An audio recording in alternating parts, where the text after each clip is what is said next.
Between 1927 and 1941, 400 workers blasted 450,000 tons of rock from a mountainside using chisels, jackhammers, and a lot of dynamite. Gradually, they carved out Mount Rushmore. Now, the monument draws nearly 3 million people to South Dakota's Black Hills every year. But its facade belies a dark history.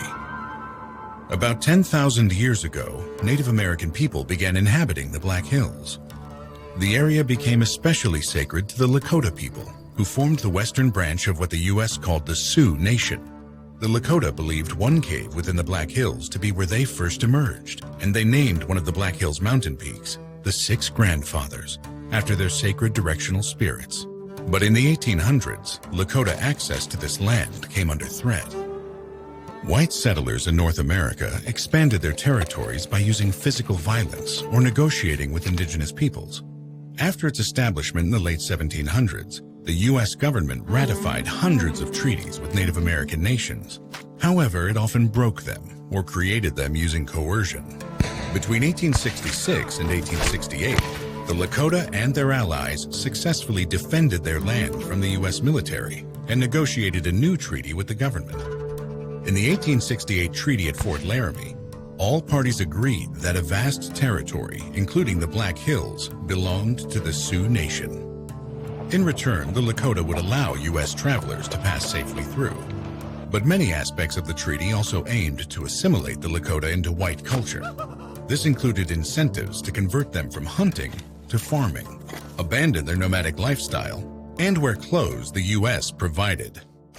Meanwhile, just 7 years later, the U.S. broke the treaty after an expedition found gold in the Black Hills. Miners set up camps, the military attacked and ultimately defeated the Lakota, and the U.S. passed legislation illegally seizing the land. 50 years later, workers began etching into the Lakota's sacred Six Grandfathers Mountain. The project was led by an arrogant sculptor named Gutzon Borglum, who had ties to the KKK. A historian originally proposed that Mount Rushmore include Western figures, like Lakota chief Red Cloud, but Borglum chose to feature his own heroes. By October of 1941, Borglum had died from surgical complications, and work stopped, though the project was unfinished. None of the 4 figures had torsos as intended, and rubble was left piled below. To the Lakota, the monument was a desecration, and the presidents immortalized on the rock face all had brutal anti-indigenous legacies. Members of the Iroquois Confederacy called George Washington Town Destroyer for encouraging military campaigns that burned 50 of their villages in 1779. Theodore Roosevelt championed forced assimilation and said, "I don't go so far as to think that the only good Indians are dead Indians, but I believe 9 out of 10 are."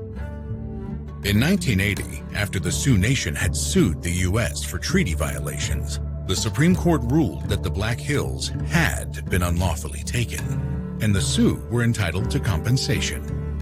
The amount named has since reached over $1 billion, but the Sioux Nation refused to take the money and give up their claim to the Black Hills, maintaining that they were never for sale. So, what should happen to Mount Rushmore in the Black Hills? Responses to that question are wide-ranging. Some, including tribal leaders and Borglum's great-granddaughter, have called for Mount Rushmore to be removed. Others see it as an important patriotic symbol and vital aspect of South Dakota's economy that should remain. Many Lakota people want the 1868 treaty to be honored and the now federally controlled lands to be returned to their tribal communities. Others have said that the Lakota and the U.S. should at least co-manage parts of the Black Hills. Currently, there are no plans for change. The U.S. broke many of its promises with indigenous nations, making issues like this common. Native people have been fighting for broken treaties to be honored for generations, achieving some major victories along the way. Meanwhile, if untouched, the faces engraved on the Six Grandfathers Mountain are expected to remain for thousands of years to come.